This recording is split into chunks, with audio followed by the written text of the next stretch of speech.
The Great Happiness. बुद्धं शरणं गच्छामि। असारे सारमतीनो सारे चासारदसिनो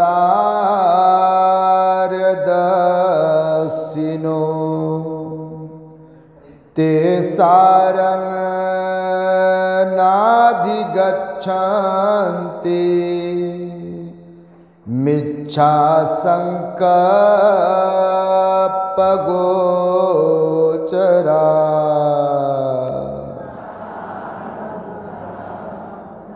संपूर्ण विश्वाला ज्यांनी सुख शांती मानवता तथा दुःख मुक्तीचा आर्य संदेश दिला, असे ते दुःख मुक्तीचे मार्गदाता दुःख मुक्त महामानव महान कारुणिक तथागत भगवान सम्यक संबुद्ध तथागतांनी आपल्या शुद्ध प्रज्ञेतून निर्मिलेला सद्धम्म आणि त्याच सद्धम्माचा गेली 2500 वर्षांपासून सातत्याने अहोरात्र प्रचार आणि प्रसार करणारा पूजनीय भिक्खू संघ या महान आणि सर्वश्रेष्ठ अशा त्रिरत्नांना प्रथमतः त्रिवार अभिवादन करतो, ज्यांच्या महान आणि असीम त्याग प्रभावामुळे आपल्याला जो हा अनमोल असा बुद्ध धम्म लाभला आणि ज्यांच्यामुळे आपल्याला हे एवढे मोठे वैभव प्राप्त झाले, असे महान युग प्रवर्तक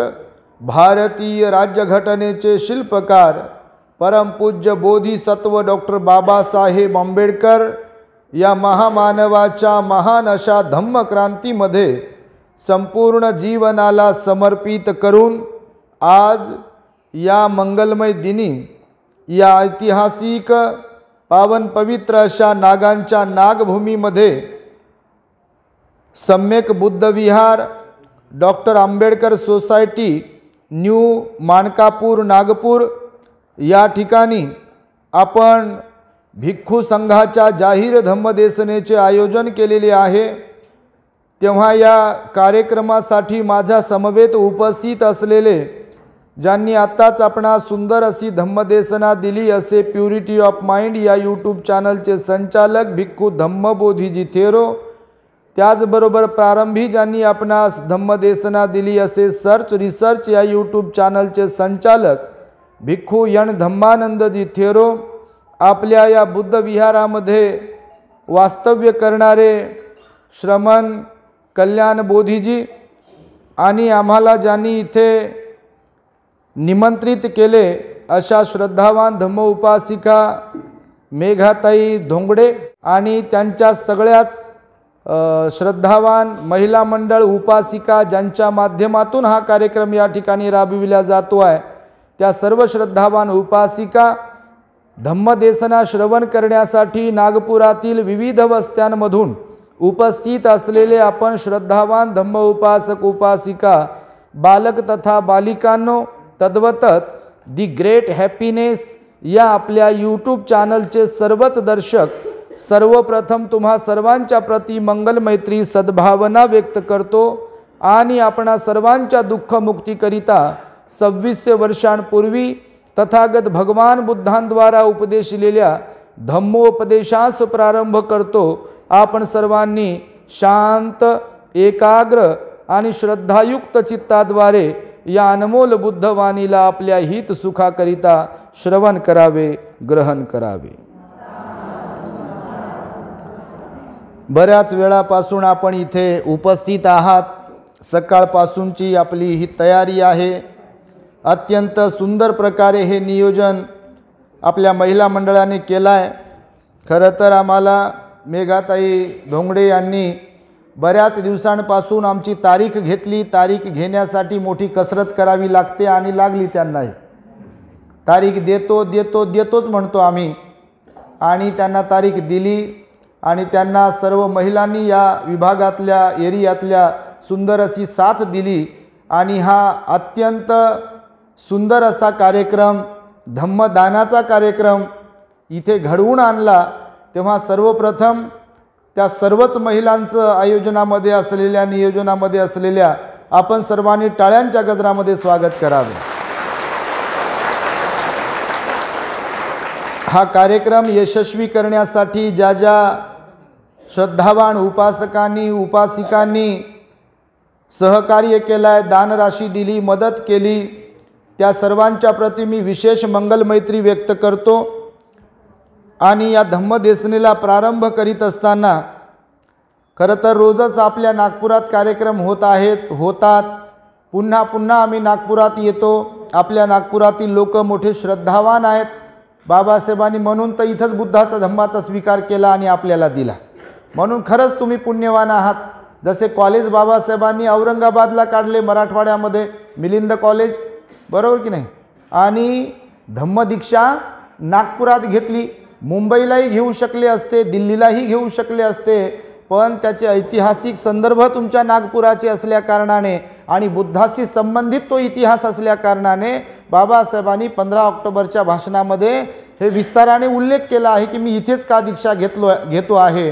आणि त्यामुळे तुम्ही खरंच पुण्यवान आहात की तुम्हाला इथे वास्तव्य करायला मिळते, तुम्हाला इथे जन्म प्राप्त झाला असेल, तुम्ही लहानाचे मोठे होत आहे, परंतु तरीसुद्धा तुमच्यातले जे काही सक्रिय लोक आहेत, धार्मिक लोक आहेत, ते निश्चितच बाबासाहेबांना अभिप्रेत असलेला आदर्श बौद्ध समाज निर्माण करण्यासाठी मार्गक्रमण करत आहेत असे तुमच्याकडून आम्हाला दिसते। शेंडे साहेबांशी आता जे चर्चा करत होतो, इथेच राहणारे लोक आहेत का सर्व हे? तर ते म्हणाले भक्तीजी इथे राहणारे सर्व नाही आहे, पण तुमच्यामुळे लोक वेगवेगळ्या वस्त्यांमधून आलेत आणि ही खरंच एवढी मोठी गर्दी। कालही हुडकेश्वरमध्ये धम्म परिषद झाली, मला वाटतं काही चेहरे तिथे पण होते तुमच्यातले। आपल्या गणवीरताईने आणि बागडेताईने आणि त्यांच्या सर्व महिला मंडळांनी एवढी सुंदर तयारी केली होती, तुम्ही काल पाहिली असेल तिथे। तर त्यांनाही वाटलं की बापा 1000 लोकांचं जेवण तर आम्ही बनवत आहे, पण तेवढे लोक येतात का नाही।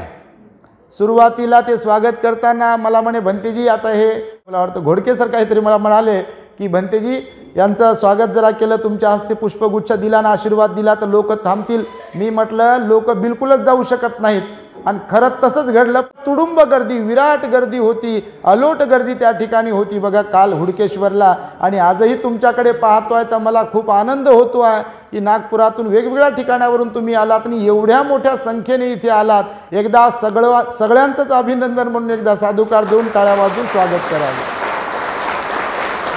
बापा बस बस बस, टाळ्या मात्र टाळ्या वाजवण्यामध्ये एक नंबर आहोत आपण। तर बघा, मी आता जी गाथा म्हणालो ती धम्मपदातील गाथा आहे, भगवंताचं वचन आहे। नेहमीच वेगवेगळ्या प्रकारची धम्मदेसना आपल्या चॅनलवरती असते। आजही तुम्हाला एक छोटासा उपदेश मी देईल। भगवान बुद्ध म्हणाले जगामध्ये 4 प्रकारचे लोक असतात। किती प्रकारचे लोक असतात? तुम्ही तर लय प्रकारचे ऐकले असतील, 4 म्हणू 4 म्हणू, तर खरंच 4च प्रकारचे लोक असतात बघा। तर 4 प्रकारचे कोणते लोक असतात? जसं या गाथेमध्ये सांगितलं, काही लोक साराला असार समजतात आणि असाराला सार समजून जीवन जगत असतात। जसं की काही लोक वाईटाला चांगलं समजतात आणि चांगल्याला वाईट समजतात, सत्याला असत्य समजतात आणि असत्याला सत्य समजणारे लोक असतात। आज तुम्ही आपल्या देशात काय काय होते ते पाहताय। मी रोजच बोलतोय लोकांना, आपल्या देशामध्ये खऱ्याचं खोटं केलं जात आहे आणि खोट्याचं खरं केल्या जात आहे, आणि ते कशाच्या जोरावर केल्या जात आहे हे मी तुम्हाला सांगण्याची गरज नाही आहे। परंतु भगवान बुद्ध म्हणाले ज्यांना कुणाला सुगती हवी आहे, ज्यांना कुणाला सुख शांतीचं समाधानाचं जीवन हवं असेल, ज्यांचा कर्मावरती विश्वास असेल, ज्यांचा पुण्यावरती विश्वास असेल, त्या तशा लोकांनी कधीही असत्याची म्हणजे खोट्याची कास धरता कामा नये। नेहमी सत्याचीच, खऱ्या मार्गाचीच आपण कास धरली पाहिजे, त्या मार्गानेच आपण मार्गक्रमण केलं पाहिजे। आणि म्हणून मी तुम्हाला सांगेल बघा, या जगात असे काही लोक आहेत की चांगल्याला वाईट मानणारे लोक आहेत की नाही? आहेत का नाही? खरंच आहेत बघा।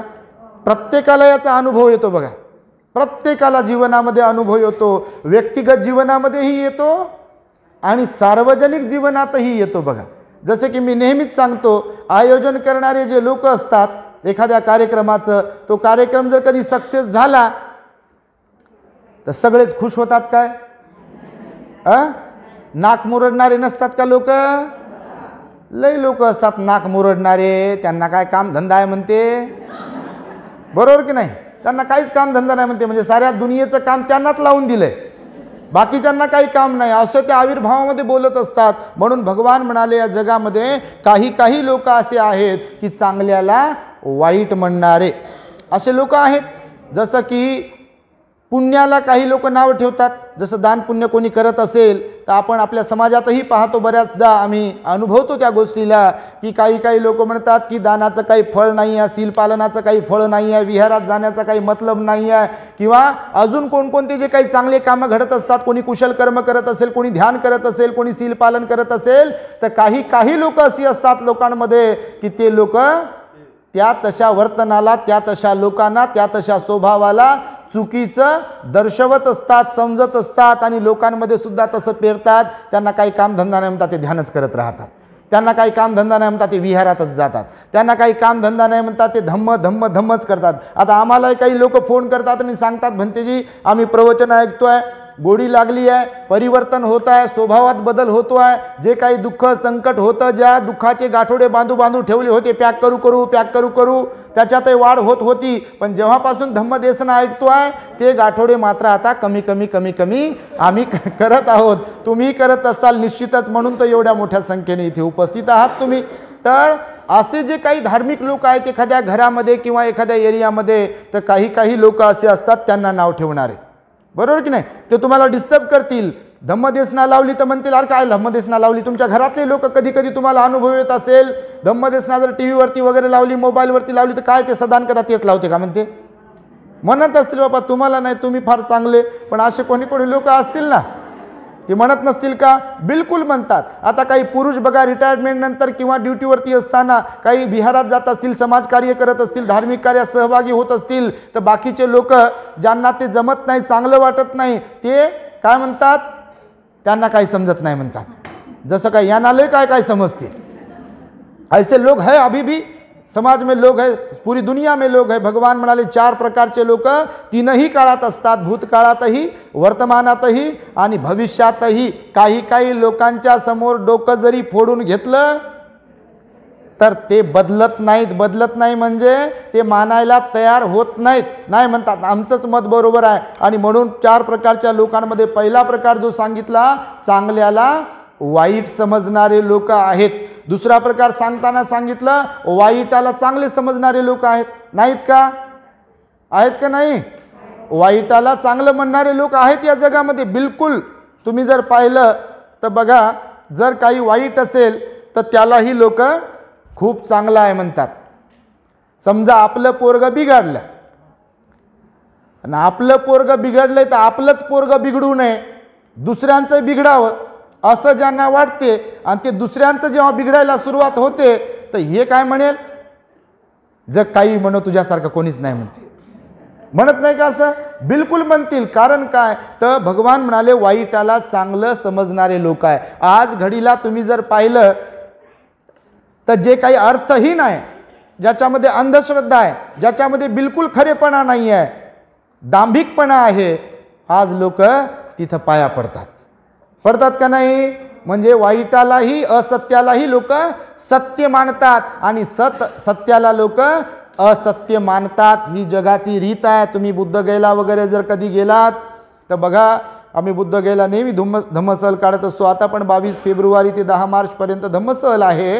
तर जेव्हा कधी बुद्धगयेला वगैरे जातो, तुम्ही पाहाल तिथे जिथे भगवंताला आपल्या ज्ञान प्राप्त झालं त्या बुद्ध विहाराच्या, महाबोधी विहाराच्या मध्ये आणि अगदी डोअरच्या दरवाजाच्या बाजूला उजव्या हाताला काय आहे तुम्ही हे पाहत असाल. बघा, आपण कोणावर टीका टिप्पणी करत नाही आहे. ज्याने त्याने प्रत्येकाने आपापल्या धर्मपरंपरेचा सन्मान केला पाहिजे, त्याला फॉलो केलं पाहिजे. पण याचा अर्थ असा नाही आहे की बुद्ध शांतीवादी होते म्हणजे भगवान बुद्धाला डिवचलंच पाहिजे.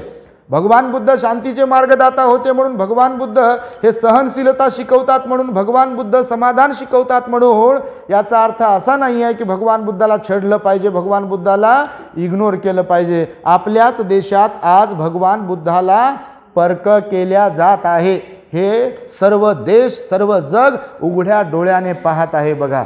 एवढे महान आपले सर्वश्रेष्ठ असलेले भगवान बुद्ध वंदनेतून आपण दररोज म्हणतो, लोके विज्जती विविधा पुथू रतनं बुद्ध समंग नथी रतनं धम्म समंग नथी रतनं संघ समंग नथी तस्मा सोथी भवन्तु मे, असं म्हणतो का नाही.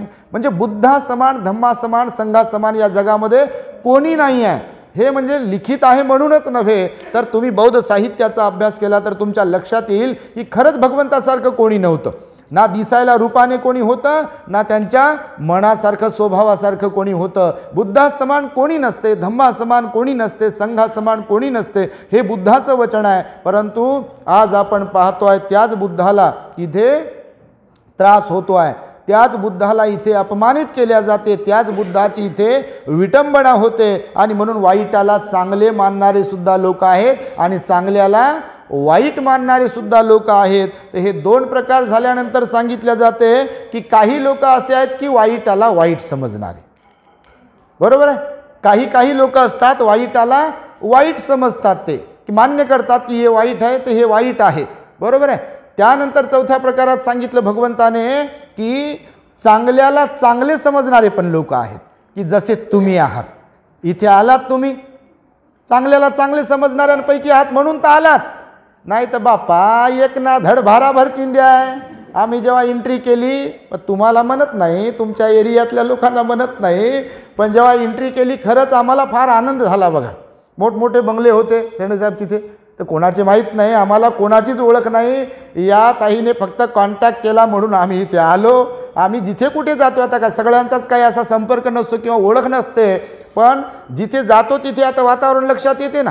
आता बाबासाहेबांचा एवढा सुंदर असा पुतळा आहे, एवढा मोठा सुंदर एरिया आहे, हे विहार आहे. आता विहार आहे का लग्नाचं सभागृह माहीत नाही आम्हाला, पण सुंदर असं विहार आहे. हे परिसर चांगला आहे आणि परिसर चांगला असताना या परिसराच्या बाजूला असलेली घरं या विहारापेक्षा एरियापेक्षा चांगली चांगली टोले जंग आहेत, आहेत का नाही? बिलकुलच आहेत. तर त्याच्याबद्दल आम्हाला अभिमानच आहे ना, असायलाच पाहिजे. पण बाबासाहेब म्हणाले की ज्या अर्थी आपली घरं आपण चांगली बनवतो आहे, त्या अर्थी आपले धार्मिक स्थळंसुद्धा त्या क्वालिटीचे त्या दर्जाचे असायला पाहिजे. आणि ते कोणी बनवायला पाहिजे? दुसरे लोक येऊन बनवतील का? दुसरे तर बापा खऱ्याचं खोटं करायला बसले तिथे. आता सुरू आहे ना बघा, ऊस माळ्याचा आणि भांडण कोल्ह्याचं. ऊस माळ्याचं आहे आणि भांडण कोण करते? कोल्हा करते. हे अर्ध शेत माझं आहे म्हणते ना, अर्ध तुझं आहे म्हणते. आणि शेत कोणाचं आहे? माळ्याचं, शेतकऱ्याचं. आणि भांडण कोण करते? कोल्हा.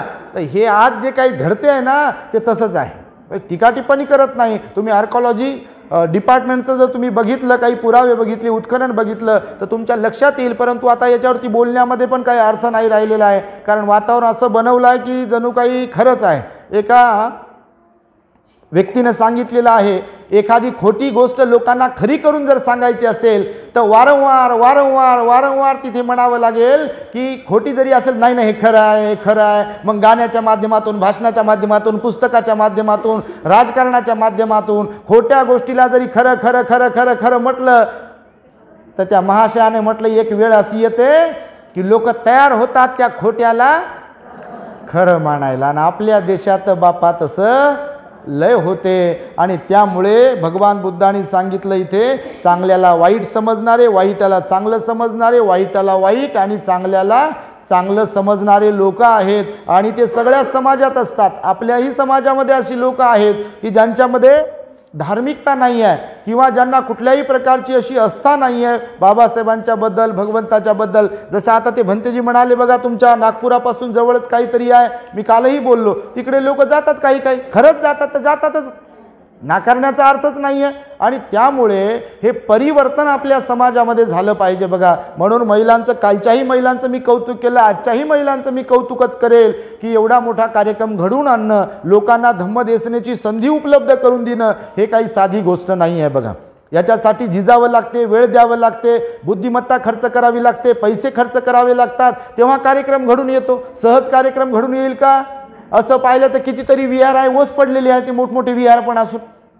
बाबासाहेबांनी एकेकडे आपल्याला सांगितलं आहे की किमान रविवारी तुम्ही बुद्ध विहारामध्ये गेलं पाहिजे. आता खरंच जात असतील का सगळेच लोक विहारांमध्ये? जात असतील? कोणी म्हणते नळाला पाणी येते म्हणते, कोणी म्हणते सून बाळ गरोदर आहे म्हणते, कोणी म्हणते मुलगी गरोदर होऊन इकडे आली म्हणते, पोराला शाळेत सोडायचं आहे म्हणते, नेमकं त्याच वेळेला मी ऑफिसवरून येतो वगैरे वगैरे वगैरे वगैरे म्हणतात लोक. म्हणत नसतील का? बिलकुल म्हणतात. फार कमी अशी लोक आहेत की जे विहाराशी संबंधित आहेत. फार कमी लोक अशी आहेत समाजामध्ये की ज्यांना खरंच बाबासाहेबांच्याबद्दल आस्था आहे, भगवान बुद्धांच्याबद्दल आस्था आहे. आणि त्यामुळे आपण सजग राहिलो पाहिजे, सावध राहिलो पाहिजे, सतर्क राहिलो पाहिजे. नाहीतर रात्र वैराची आहे असं म्हणतात लोक त्या म्हणीमध्ये. पण जर आपण परिस्थितीला पाहिलं, आपल्या आजूबाजूला जर ऑब्झर्व केलं तर रात्रच नाही तर दिवसही वैराचा आहे. माहिती आहे तुम्हाला? म्हणून आपल्या प्रत्येकाची जबाबदारी आहे, प्रत्येकाचं कर्तव्य आहे की बाबासाहेबांनी जो आपल्याला बुद्धाचा धम्म दिला तो धम्म आपण आत्मसात केलाच पाहिजे, आचरणात तर आणलाच पाहिजे, परंतु इतरांना सुद्धा साठी आपण सहाय्यक बनलो पाहिजे. बुद्ध धम्माचा प्रचार आणि प्रसार करण्यासाठी आपण सहाय्यक बनलो पाहिजे. म्हणून भगवान बुद्ध म्हणाले की तुम्ही या चारपैकी कोणत्या प्रकारात मोडता हे कोणावर अवलंबून आहे? तुम्ही चांगल्याला वाईट मानणारे आहात की वाईटाला चांगलं मानणारे आहात, की वाईटाला वाईट की चांगल्याला चांगलं मानणारे आहात? कोणावर अवलंबून आहे? तुम्ही कसे आहात? बाप्पा तुम्ही तर काही सांगाल. हा ज्याचा त्याचा विषय आहे की कोण कसं आहे ते. परंतु भगवंताने मात्र सांगितलेलं आहे की आपण चांगल्याला वाईट मानणाऱ्यांपैकी कधीही असता कामा नये. कारण कर्माचे फळ मोठे डेंजर असतात. जेव्हा कर्माचं फळ भोगायला सुरुवात होते तेव्हा पळता भुई कमी पडते बघा. आणि त्यामुळे चांगल्याला वाईट कधी म्हणू नये आणि वाईटालाही चांगलं कधी म्हणता कामा नये. वाईटाची साथ दिली नाही पाहिजे, बिलकुल नाही. जे कोणी वाईट असेल, वाईट बोलत असेल, वाईट करत असेल तर त्यांना साथ देता कामा नये. भगवान तर म्हणाले, मी आता पंचशिलेचा व्हिडिओ टाकला होता बघा, पंचशील पालन कसे करावे, त्याच्यात भगवंताने सांगितलं समर्थन करणं सुद्धा पाप कर्म आहे. मग समजा कोणीतरी खोटं बोलत आहे, बरं बरं म्हणणं किंवा अच्छा असं म्हणणं, तर ते पापकर्मामध्ये सहभागी होऊ नये म्हणाले भगवान बुद्ध. तर त्यामुळे भगवान बुद्धांनी सांगितलेल्या ह्या गोष्टी आपण लक्षात घेतल्या पाहिजे आणि धम्माचं आचरण करून आपण चांगल्याला चांगलं म्हणणाऱ्यांपैकी असलो पाहिजे आणि वाईटाला वाईट मानणाऱ्यांपैकी, म्हणणाऱ्यांपैकी नाही मानणाऱ्यांपैकी. म्हणणं म्हणजे तर बाबा पाकडतच बसायचं काम आहे. मग हे वाईट आहे ते वाईट आहे तर म्हणायचं नाही आहे, तर मानायचं आहे, मानून राहायचं आहे. तशा प्रकारे की वाईट आहे तर वाईट आहे त्या मार्गाला आपल्याला जायचं नाही आहे. जे वाईट बोलणं आहे, भाषण आहे त्या वाटेला आपल्याला जायचं नाही. जे चांगलं वाणी आहे, चांगलं आचरण आहे त्या मार्गालाच आपण गेलो पाहिजे. तर भगवंताच्या काळामध्ये बघा अशीच एक घटना घडली होती. महाकाश्यप भंतेजी माहीत आहे तुम्हाला? महाकाश्यप भंतेजी माहीत आहे? महाकाश्यप भंतेजीसाठी भगवंतांचा अंतिम संस्कार ठेवला होता. माहीत आहे तुम्हाला? महान पुण्यवान होते महाकाश्यप भंतेजी. त्यांच्या अध्यक्षतेखालीच पहिली धम्मसंगीती भरविल्या गेली होती. तर ते महाकाश्यप भंतेजी राजगिरीच्या जवळ राहत होते. गिरिधकूट पर्वत आहे ना राजगिरीचा, तुम्ही गेलात बुद्ध गेला कधी तर बघा त्या पर्वतावर भगवान बुद्ध राहत होते. त्याला गिरिधकूट पर्वत म्हणायचे त्या काळामध्ये. गिरिधकूट पर्वत म्हणजे गिधाडांचा वास होता तिथे. गिधाडा असतात ना, त्या गिधाडांचा वास होता म्हणून गिरिधकूट पर्वत, ती पर्वतरांग खूप सुंदर आहे बघा. आजही तीच पर्वतरांग, तशीच पर्वतरांग उभी आहे, भगवंताच्या पाऊल खुणांची साक्ष देत आहे. तर आपले महाकाश्यप भंतेजी तिकडे थांबले होते, राहत होते, वास्तव्य करत होते. तर ते वास्तव्य करत होते त्यांच्या 2 शिष्यांसह. एक शिष्य आज्ञाधारक होता आणि दुसरा मात्र उद्धट आणि गर्विष्ठ होता. आता तुमचे मुलं असतील तर सगळे सारखेच असतात का स्वभावाचे?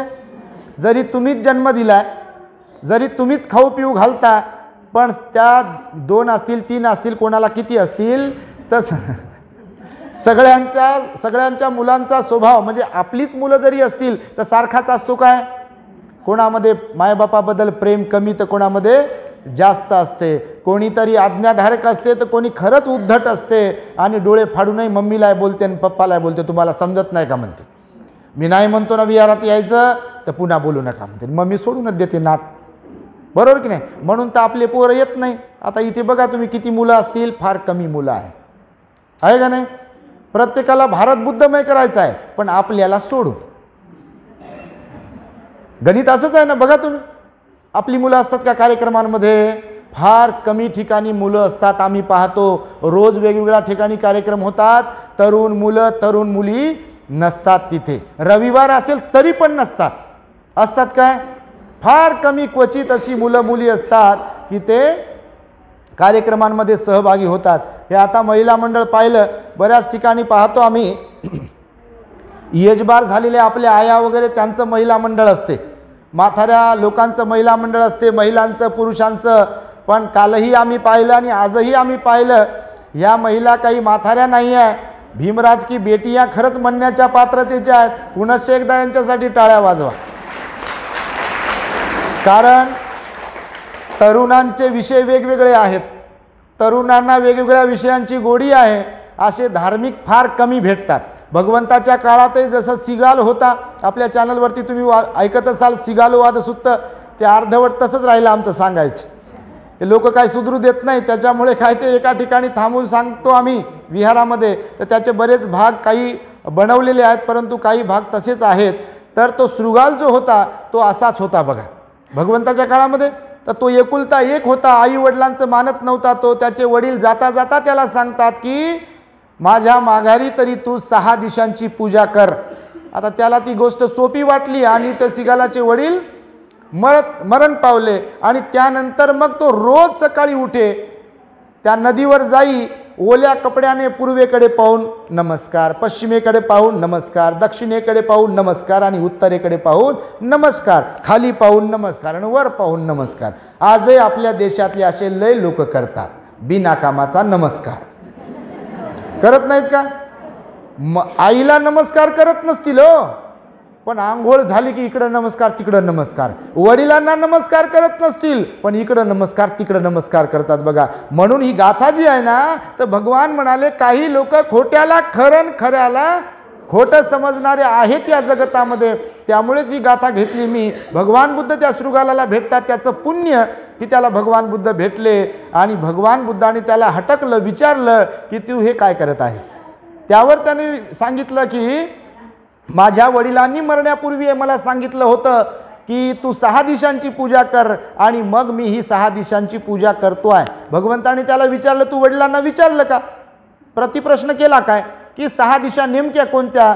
तर तो म्हणाला भगवान मला काही त्यातलं ज्ञान नाही आहे आणि म्हणून मी काही विचारलं नाही, परंतु आपण भेटलेलाच आहात आता, तर माझ्यावरती अनुकंपा करा आणि मला सांगा.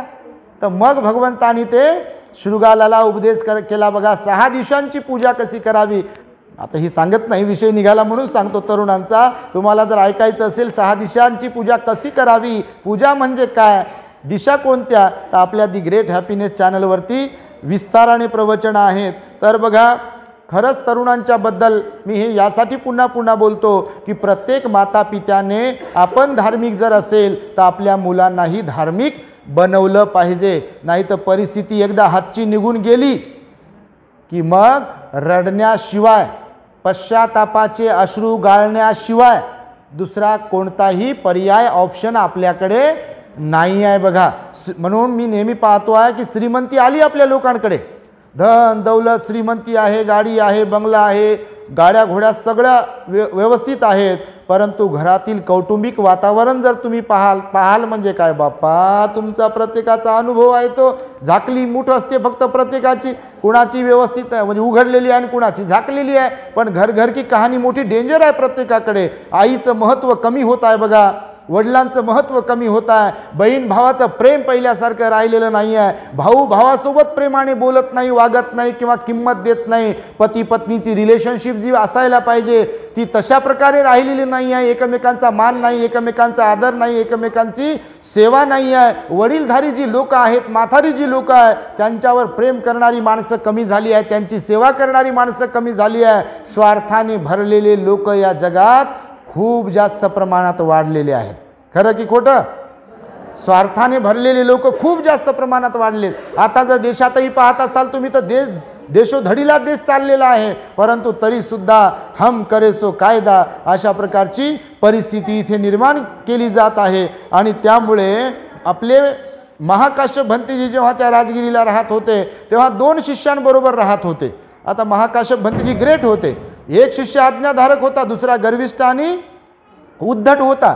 बिलकुल तो ऐकायचा नाही. आजही तसे काही काही शिष्य असतात. मग ते चिवरधारी असू शकतात आणि कोणत्या धर्माच्या धर्मगुरूपैकी असू शकतात किंवा शाळेतल्या विद्यार्थ्यांपैकी सुद्धा असू शकतात. काही आज्ञाधारक असतात आणि काही काही उद्धट असतात, गर्विष्ठ असतात बघा. आणि महाकाश्यप भंतेजी एकदा आजारी पडले. आजारी पडल्यानंतर आज्ञाधारक शिष्य दुसरीकडे गेलेला होता, जो गर्विष्ठ होता, उद्धट होता. तर महाकाश्यप भंतेजींनी त्याला सांगितलं की बा आता मी आज भिक्षाटनाला येऊ शकत नाही, भोजनदानाला येऊ शकत नाही, तर तू भोजन घेऊन ये. तर हा तर गेला, याने ते भोजन केलंच केलं, परंतु प्रत्येकाचा स्वभाव वेगवेगळा असतो बघा. काही काही लोकांचा खादाड स्वभाव असते. खादाड समजते का तुम्हाला? बापा खादाड कसं समजणार नाही. पोट भरलं तरी म्हणते जिलेबी आवडत असेल तर म्हणते 1 वडी खाऊ का म्हणते. पोट भरल्यावर गुलाबजामुन आवडत असेल तर म्हणते ठीक आहे 2 खातो म्हणते. असे लोक असतात बघा. भाकरीत जीव असणारे लोक असतात. मी नेहमी सांगतो कार्यक्रम झाला की पंगत कधी बसेल आणि कधी उठेल याच्यातलाही जीव लोकांचा काही काय. तुमचा नाही बापा, तुमच्यासारखं तर कोणी नाही. म्हणून तर चिवडा अगोदरच दिला तुम्हाला. मी ताईला म्हटलं चिवडा अगोदरच द्या, नंतर उशीरच होणार आहे. आणि खरंच उशीर झाला बघा.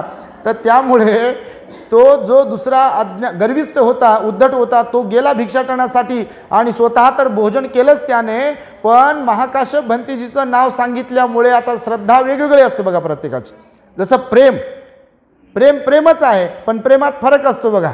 तुम्ही तुमच्या लेकरांवर प्रेम करताना बघा, एखाद्याला ते जे गुणवान आहे त्याला जास्त जीव लावतात आणि जे एकदम कामातून चालले त्याच्याकडे लक्षच नसते, तो असाच आहे म्हणते.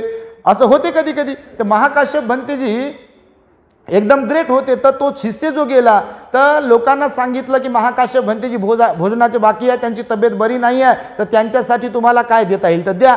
तर लोक महाकाश्यप भंतेजींची तसंही भोजनासाठी वाटच पाहायचे.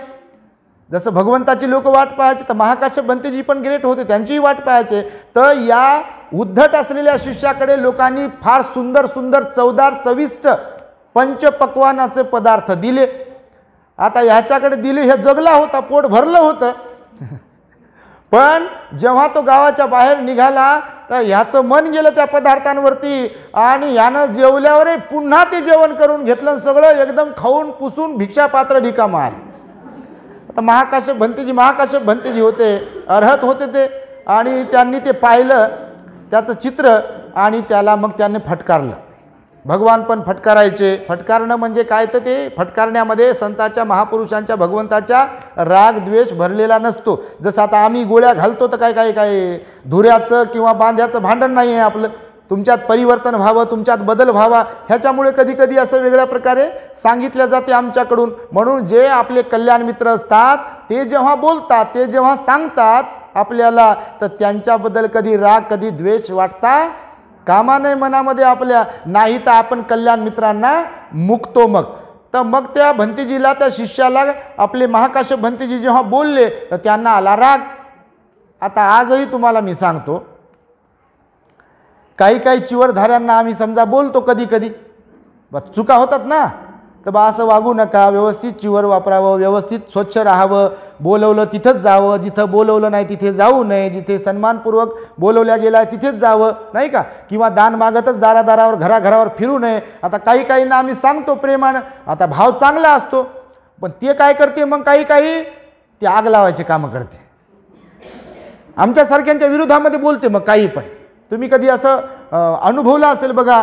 कारण भगवान बुद्ध म्हणाले आपल्याकडे जे आहे तेच आपण जगाला वाटत असतो. ज्यांच्याकडे प्रेम, आपुलकी, जिव्हाळा आहे, परोपकाराचा भाव आहे, तर ते काय वाटतील, तेच वाटतील. पण ज्यांच्याकडे ठासून राग, द्वेष, लोभ, अहंकार, ईर्ष्या, संशय भरलेला आहे, ते काय वाटतील, तेच वाटतील. म्हणून आपल्याकडे काय आहे हे महत्त्वाचं आहे. मग बघा काही काहींना किंमत असते आणि काहीला किंमत नसते. बघा तर चिवरधारींचं पण तर कर्तव्य आहे ना. आता तुम्हाला कोणी चिवरधारी भेटला की तुम्ही हातच जोडता, आता तो तुमची श्रद्धा. पण भगवंताच्या काळात पण असं झालं होतं. कोसंबीला एकदा भांडण झालं होतं, तुम्ही ऐकलं असेल तर. कोसंबी नगरी आहे बघा, भगवंताचा तिथे वर्षावास होता. भगवान भिक्षूंना सोडून एक वर्षावास भगवंताचा पारिलेख नावाच्या खंडामध्ये झाला होता. का तर त्या कोसंबीच्या भिक्षूंमध्ये आपापसामध्ये विनयावरून वाद झाला होता. विनयावरून, नियमावरून. काही भिक्षूंचं मत होतं भगवंताने जे नियम सांगितले तेच नियम आपण शिरसावंदे मानले पाहिजे आणि त्याप्रमाणे आपलं वर्तन आपण ठेवलं पाहिजे. पण काही चिवरधारी होते, ते म्हणाले नाही, हे आपल्याला अवघड जाते, ह्याच्यात आपण बदल केला पाहिजे. छोटे छोटे नियम होते, पण त्याच्यावरून त्यांचा वाद झाला. वाद विकोपाला गेला आणि मग भांडण झालं. भांडण म्हणजे मारामारी वगैरे झाली नाही, पण चांगल्या लोकांचं भांडण ते त्यांच्या लेवलवरती असते आणि अशाच लोकांचं भांडण तर बापा विचारूच नका कसं असते ते. तर मग त्यांचं भांडण विकोपाला गेलं. तर भगवान तिथे असताना जर हे भांडण करू शकतात, भगवंताचं जर ऐकू शकत नाहीत, तर भगवंताने विचार केला आपण यांच्याबरोबर राहणं नको. भगवान म्हणाले जीवन जगत असताना जर कधी तुम्हाला तुमच्या समान किंवा तुमच्यापेक्षा श्रेष्ठ चांगले लोक भेटले तर त्यांच्याबरोबर बिलकुल राहा.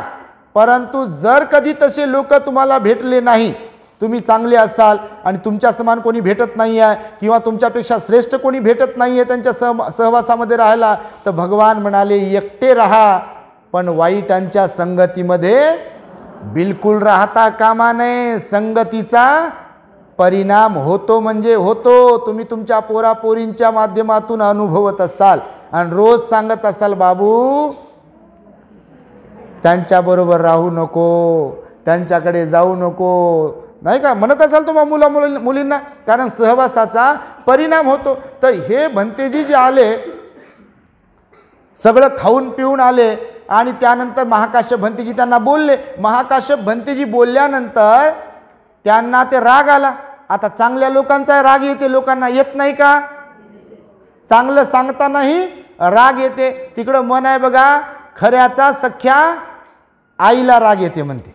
तिकडे एक मन आहे, खऱ्याचा सख्या आईला पण राग येते. म्हणजे नेहमी नाही, काही परिस्थितीमध्ये. मुकाच बसना म्हणते, कशाला बोलतो घरात आपले आहे म्हणून. आला राग तिथे. समजा तुमच्याकडे काहीतरी वस्तू वगैरे पदार्थ वगैरे आहे आणि कोणतरी मागायला आलं तुम्हाला आणि तुमच्यात देण्याचा भाव नाही आणि तुमचा पोरगा पोरगी जर तिथं म्हणते मम्मी आपल्याकडे आहे ना ते, तर तुम्ही काय म्हणता त्याला? मुकाच बसना, कशाला सांगतो तू म्हणता का नाही? रागावता का नाही? म्हणून चांगले लोक पण रागावतात, पण त्या रागावण्यामध्ये हेतू चांगला असतो. तर आपले महाकाश्यप भंतेजींनी त्यांना फटकारल्यावर त्याला आला राग. तर आमचा राग येत असेल बापा कोणाकोणाला, तुम्हाला नाही हो, तुम्ही तर लय चांगले म्हणून आले. पण काही लोक खरंच आहेत ना, एकदम असे बसले कधी कधी कार्यक्रमात येऊन ना, एकाच मोडमध्ये असे काय सांगते आता. तर काय सांगायला काय सांगावं, हे परिवर्तनाचाच मार्ग आहे. तर मग त्या भंतेजीच्या मनात राग आला महाकाश्यप भंतेजींच्या बद्दल. त्या शिष्याच्या मनामध्ये महाकाश्यप भंतेजीची तब्येत बरी झाली आणि तब्येत बरी झाल्यावर ते आज्ञाधारक शिष्यासोबत एक दिवस भिक्षाटनाला गेले. भिक्षाटनाला गेल्यानंतर हा लवकर आला. कोण?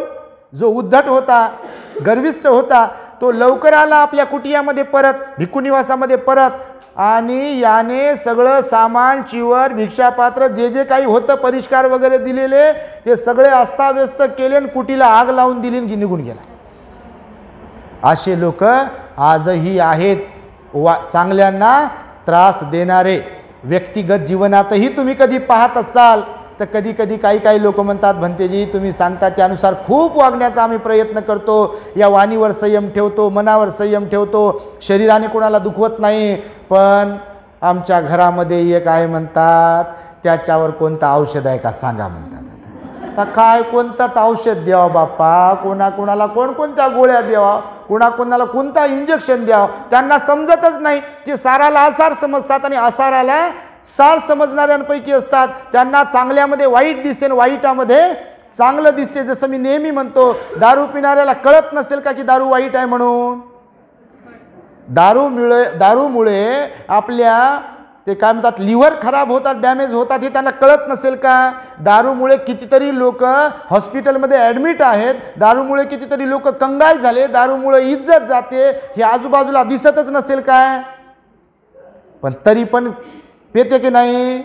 तंबाखू खाल्ल्यामुळे, मावा खाल्ल्यामुळे, गुटखा खाल्ल्यामुळे, अजून काय काय खाल्ल्यामुळे अन्ननलिकेचा कॅन्सर होऊ शकते, फुफ्फुसाचा कॅन्सर होऊ शकते, जिभेचा कॅन्सर होऊ शकते, आणि हॉस्पिटलमध्ये कॅन्सर हॉस्पिटलमध्ये पेशंट ॲडमिट असतात. तर हे त्या खाणाऱ्यांना माहिती नाही आहे का?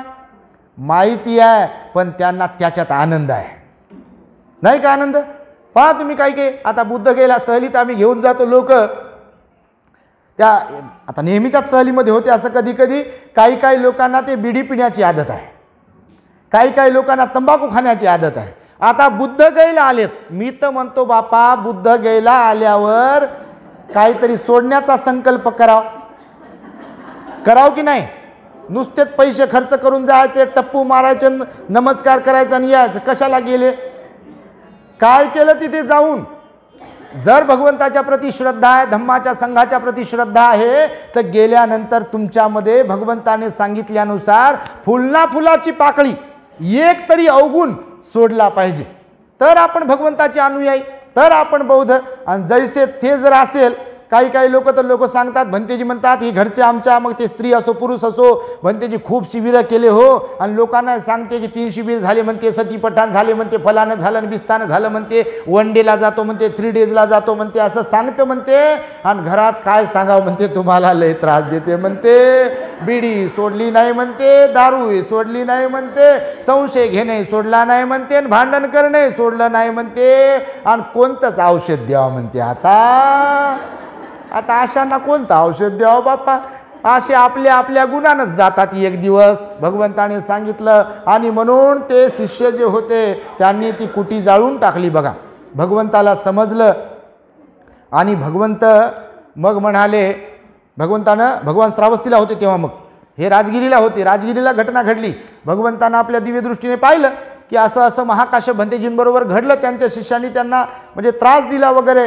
तर मग भगवान बुद्ध म्हणाले तिथे की वाईट लोकांबरोबर, वाईट विचारांच्या लोकांबरोबर, दुराचारी लोकांबरोबर, खऱ्याला खोटं समजणारे, खोट्याला खरं समजणाऱ्या लोकांबरोबर बिलकुल राहता कामा नये, एकट्याने राहा, पण अशा लोकांबरोबर राहू नका म्हणाले भगवान बुद्ध.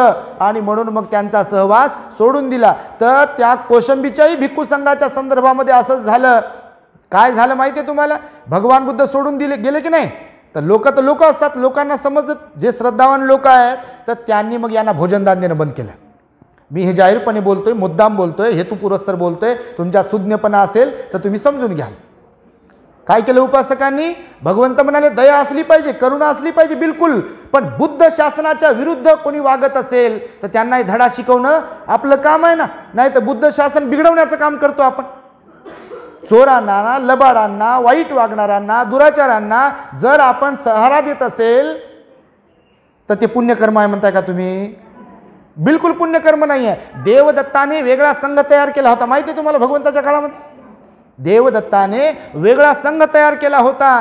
कौशंबीच्या वेळेलाही तो वेगळा संघ तयार झाला होता. पण उपासक जे सावध होते, श्रद्धावान होते, सिलवान होते, कोणाचा द्वेष करत नव्हते, पण त्यांना मनात विचार आला की जे चिवरधारी भगवान बुद्धाचं ऐकू शकत नाहीत, तर मग आपण त्यांना दानपुण्य करण्यात काय अर्थ आहे? तर माहीत असेल तुम्हाला, नसेल तुम्ही बौद्ध साहित्य वाचा, लोकांनी भोजनदान देणं, घरी बोलवणं बंद केलं त्या तशा चिवरधारींना. माहित आहे का तुम्हाला? कोणाकोणाला माहित आहे ही गोष्ट? तशा भिक्षूंना, बरं, तशा चिवरधारींना. भगवान म्हणाले चांगल्याला चांगलं म्हणालच पाहिजे, आपण चांगल्यांचा सन्मान केला पाहिजे. जे चिवरधारी पण आणि उपासक पण, कारण धम्मरथाची चाकं किती आहे? किती चाकं आहेत? भिक्खू, भिक्खुणी, उपासक आणि उपासिका. बुद्ध शासनाला टिकवून ठेवण्यासाठी, जिवंत ठेवण्यासाठी, त्याची वृद्धी करण्यासाठी हे चारही परिषदा, चारही चाकं अत्यंत महत्त्वाचे आहेत. आणि या 4 चाकापैकी कोणतं एखादं चाक कमजोर असेल किंवा बिघडलं तर गाडी चालू शकते काय? आणि म्हणून भगवान बुद्धांनी स्वतः सांगितलेलं आहे की चांगल्याला चांगलं म्हणा, सन्मान करा, प्रणाम करा, वंदन करा, सेवा करा, पण जे वाईट असतील त्यांना थारा देण्यात स्वारथ्य नाही आहे, अर्थ नाही आहे. त्यामुळे मी आज मुद्दाम बोलतोय. काही घटना घडत आहेत आपल्या देशातही. आपलेच दात आणि आपलेच ओठ. माझ्यातला भीम मीच केला उना, दोष देऊ कुणा, असं म्हटलेलं आहे बघा वामनदास.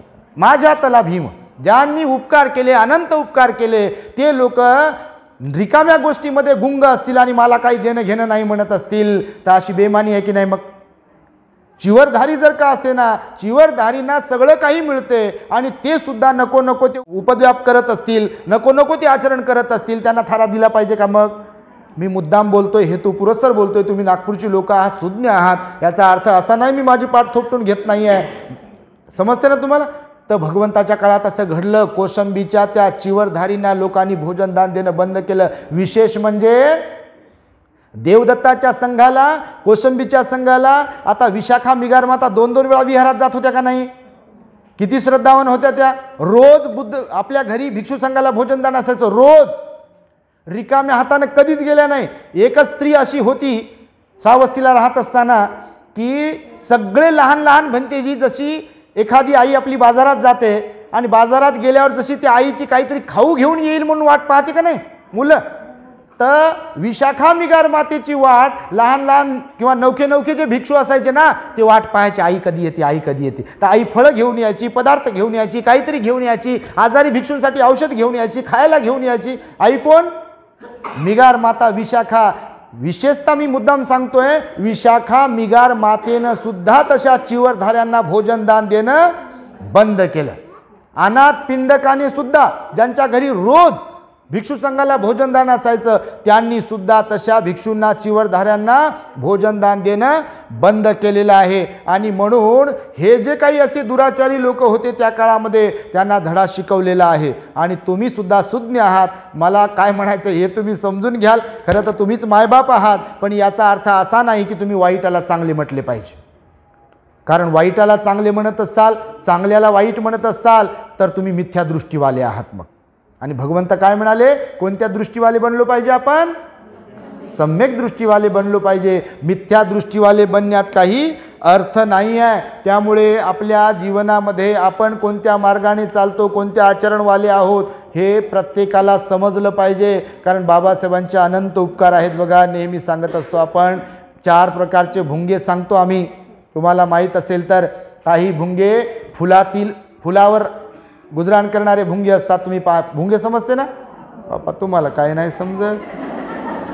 काही भुंगे फुलावरती राहतात बघा, असे गर येतात, त्या फुलावरती बसतील, त्याचा गर ते खाऊन घेतील. 4 प्रकारचे भुंगे आहे. माणसं किती प्रकारचे सांगितले? भुंगे किती प्रकारचे आहेत? 4 प्रकारचे आहेत. तर माणसं समजले ना तुम्हाला? समजलेच म्हणता. तर भुंगे 4 प्रकारचे आहेत. पहिला भुंगा आहे फुलावर राहणारे. काही भुंगे फुलावर राहतात. काही भुंगे जे आहेत लाकडात राहतात. तुम्ही बघितलं कधी? लाकडाला ते असं छिद्र करते, त्या लाकडात राहते. ते जीर्ण झालेल्या लाकडाला किंवा कोणत्याही लाकडाला असं एकदम आपल्या चोचीनं किडाच असते ते भुंगा, पण बारीक छिद्र, असं मोठं छिद्र करते आणि त्या छिद्रामध्ये राहते. तर दुसरा भुंगा कोणता आहे? तिसरा भुंगा आहे शेणात राहणारा. कशात राहणारा? बघितले का तुम्ही? शेतकऱ्याच्या घरी जन्म झाला असेल. दुसरा भुंगा लाकडात राहणारा, तिसरा भुंगा शेणात राहणारा आणि चौथा भुंगा विष्ठेत राहणारा. एकदा असेच भुंगे हे एका ठिकाणी चरत होते म्हणजे उदरनिर्वाह करत होते. आणि एक राजा म्हणजे भुंग्यातलाच राजा, जो फुलावर राहत होता, तो त्या वरतून उडत होता. त्याने खाली पाहिलं तर काही भुंगे फुलावर, काही लाकडात, काही शेणात, काही विष्ठेमध्ये मशगूल झाले होते, रममान झाले होते बघा. काही लोक पण असे रममान झालेले आहेत बघा. तर त्या राजाला कीव आली. कुणाची? जे विष्ठेमध्ये आणि शेणामध्ये रमलेले होते. तर राजाला वाटलं, बा आपण ज्या बागेवरती राहतो, बागडतो, खेळतो, गर खातो सुंदर सुंदर फुलांचा, तर यांना पण तिथे घेऊन गेलो पाहिजे. तर म्हणून राजा उतरला खाली आणि त्यांना सांगितलं सगळ्यांना जमून की बघा तुम्ही इथे राहता, इथून काही अंतरावर मी राहतो, माझे काही सोबती राहतात, मी त्यांना तो बगीचा दाखवलेला आहे. सुंदर वेगवेगळ्या फुलांचा बगीचा आहे आणि तिथे सगळे प्रकारचे फुलं आहेत. तुम्ही आनंदाने तिथे राहू शकता. आता प्रत्येकाचं मत वेगवेगळं आहे. जसं आता या महिलांनी सांगितलं तर सगळ्यांनाच असेल इथे, पण यांनी सांगितलेले सगळेच आलेच असतील की नाही हे काही माहीत नाही. यांनी कुणाला काही मागायला गेले असतील, समजा बा कार्यक्रम आहे, भंतिकी येणार आहे, तर सगळ्यांनी दिले असेल असाही काही विषय नाही आहे. पण याचा अर्थ असा नाही की सगळ्यांनी दिलं नाही. तर मग तो राजा त्यांना सांगत होता, तर त्यांनी ऐकून घेतल्यावर राजा निघून गेला. तो म्हणे तुम्ही विचार करा, उद्या मी तुम्हाला घेऊन जातो त्या बागेवर फुलांच्या. तर यांची मीटिंग भरली. मग बोधकथा आहे, नाही तर बापा तुम्ही त्या विश्वात जाल तर भुंगे बोलतात का? भुंग्याची मीटिंग होते का? तर बोध घेण्यासाठी. तर मग त्या सगळ्यांची मीटिंग भरवल्या गेली. तर सगळ्यांनी विचार केला की राजा म्हणतो तिकडे खूप मोठी बाग आहे, वेगवेगळे फुलं आहेत. तर काही म्हणाले की आपण गेलो पाहिजे, काही म्हणाले की आपण गेलो पाहिजे खरं, पण काय भरोसा त्या राजाचा की खरंच आपल्याला त्या बागेवरती फुलांच्या घेऊन जाईल का अजून कोणीकडे जाईल. तर काहींनी विचार केला की आपली शिदोरी आपण सोबत नेली पाहिजे. आता ज्याच्या त्याच्याकडे शिदोरी होती ना वेगवेगळ्या प्रकारची, भरोसा नव्हता राजावरती, म्हणून शिदोरी सोबत घेतली प्रत्येकाने. आणि मग दुसऱ्या दिवशी गेले त्या बागेवर. राजा घेऊन गेला त्यांना तिकडे त्या बागेच्यावरती. आणि त्यांनी पाहिलं सगळ्यांनी खरंच राजाचं म्हणणं खरं आहे आणि आता याच्यावरती मस्त आपण ताव मारला पाहिजे आणि इथेच गुजराण केली पाहिजे जीवनाचा उदरनिर्वाह. परंतु चर्चा करत होते. मग तुम्हाला चव कशी लागते, त्या फुलाची चव कशी लागते, तुम्हाला अनुभव कसा आहे, तुम्ही पण अनुभव म्हणत असाल ना, आम्हाला फार चांगलं वाटते बा, आम्ही प्रवचन ऐकतो, आम्हाला चांगलं वाटते, आम्ही ध्यानाला जातो, आम्हाला चांगलं वाटते, आम्ही विहारात जातो, आम्हाला चांगलं वाटते, आम्ही दान पुण्य करतो. आता ज्यांना याची चवच नाही ते प्रसन्न होत असतील का? बिलकुल होत नसतील ते प्रसन्न. तर मग हे चारही प्रकारचे भुंगे तिकडे गेल्यावर आपापसामध्ये चर्चा करत होते की गड्या राजाने आपल्याला आणलेला आहे. तर काही खुश होते ते, अरे भला राजा आहे, चांगला राजा आहे. पण ज्यांनी शिदोरी सोबत आणली होती की नाही खालच्या 2 थरातल्या भुंग्यांनी, त्यांनी शिदोरी आपल्या इथं आणली होती, तुम्ही शिदोरी घेऊनच फिरतात ते पाहिलं असेल कधी तर बघा. तर त्यांनी विचार केला की हे बाकीचे तर म्हणत आहे बा की राजानं खूप चांगलं आपल्याला हे बगीचा वगैरे दिला, फुलं दिले, हे तर म्हणतात खूप चव चांगली आहे वगैरे वगैरे, पण आम्हाला का बरं लागत नाही आहे चव चांगली? तर मग तो राजा आला. तो राजा म्हणे त्यांना की तुम्हाला चव यामुळे लागत नाही आहे की तुम्ही माझ्यावरती संशय घेतला, तुमचा माझ्यावरती पूर्ण विश्वास नाही आहे. तुम्ही ती शिळी शिदोरी, निरर्थक शिदोरी, बिना कामाची शिदोरी, खोटी शिदोरी सोबत घेऊन आलात आणि ती आपल्या तोंडात ठेवूनच खात असाल तर तुम्हाला ती चांगली चव, गोड चव लागेल काय? लागेल का? नाही लागत. म्हणून आपल्यात असे काही भुंगे आहेत का नाही? तुमच्यात नाही बापा, तुम्ही लय चांगले. समाजाची गोष्ट चालली आहे, समाजामध्ये असे भुंगे आहेत 2 दगडावर पाय ठेवणारे आणि त्यांची संख्या खूप जास्त आहे. म्हणून समाजाची अशी परिस्थिती आहे बघा. आणि त्यामुळे आपण सगळ्यांनी बाबासाहेबांचं इमानी इतबारे काम केलं पाहिजे. आपल्या प्रत्येकाचं सहकारी असायला पाहिजे. बुद्ध धम्माचा प्रचार प्रसार होण्यासाठी बाबासाहेबांनी राजकीय क्षेत्रामध्ये सुद्धा आपली कामगिरी बजावलेली आहे, नाही का? पक्ष काढला बाबासाहेबांनी, सामाजिक संघटना पण काढल्या, शैक्षणिक संघटना पण काढली आणि धार्मिक संघटना पण काढली. आणि म्हणून प्रत्येकाला इथे जीवन जगत असताना चांगलं काय वाईट काय हे समजलं पाहिजे. आपण सत्याच्याच मार्गावर चाललो पाहिजे, हा माझा सांगण्याचा हेतू आहे. आजचा दिवस वेगळा असल्या कारणाने मी हे सगळं काही बोललो आहे. तुम्हाला म्हणजे समजलं असेल मी का बोलतो आहे ते. मी पुन्हा तुम्हाला विचारतोय. धम्मदेशनात आहे वेगवेगळ्या प्रकारच्या, पण वातावरणाला पाहून कधी बोलावं लागते.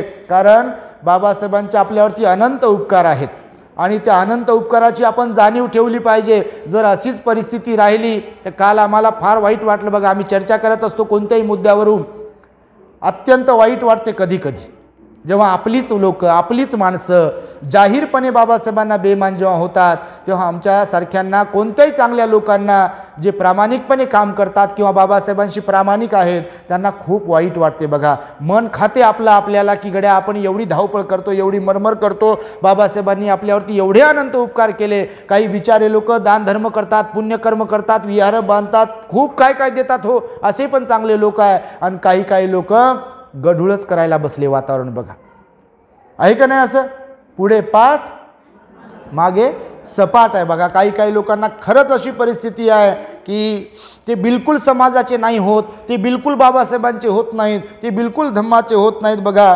ते एक म्हटलेलं आहे बघा, तुझ्या हाती तूप आल तुझ्या हाती साय, समाजाच काय गड्या समाजाच काय, समाजाच काय गड्या समाजाच काय.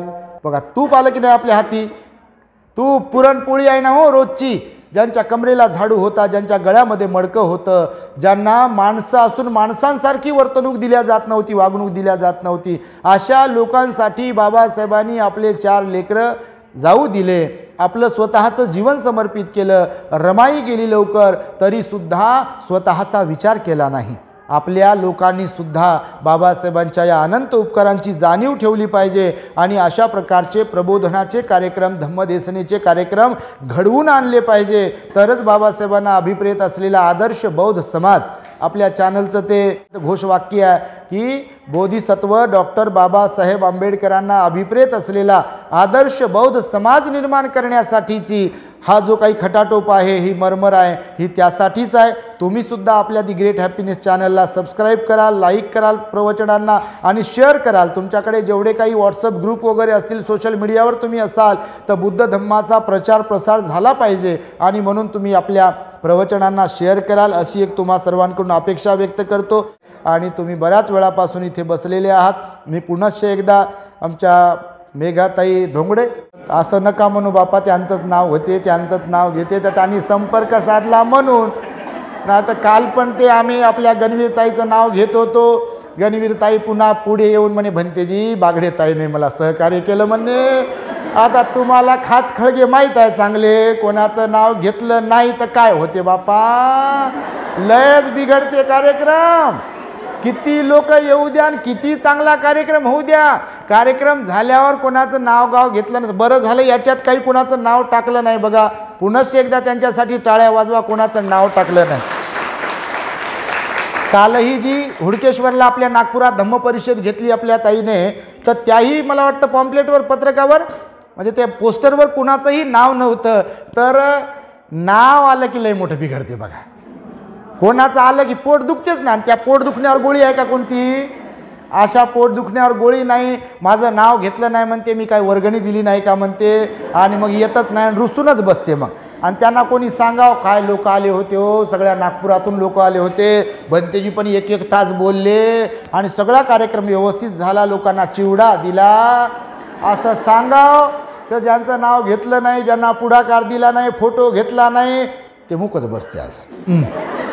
मग काय झालं म्हणते, मग काय झालं म्हणते. तुम्ही तसे नाही बापा, तुमच्यासारखं तर कोणी चांगलं नाही. म्हणून एवढ्या मोठ्या संख्येने तुम्ही इथे उपस्थित झालात. पुनश्च एकदा मी सगळ्या महिलांचं कौतुक करतो, विशेष मंगलमैत्री त्यांच्या प्रती प्रदान करतो आणि माझ्या शब्दांना मी इथे पूर्ण विराम देतो. भवतो सब मंगलम रक्षन्तु सब देवता सब बुद्धानुभावेन सदा सुखी भवन्तु ते. भवतु सब मंगलम रक्षन्तु सब देवता सब धम्मानुभावेन सदा सुखी भवन्तु ते. भवतु सब मंगलम रक्षन्तु सब देवता सब संघानुभावेन सदा सुखी भवन्तु ते. बुद्धं नमामि, धम्मं नमामि, संघं नमामि। The great happiness. शरणं गच्छामि।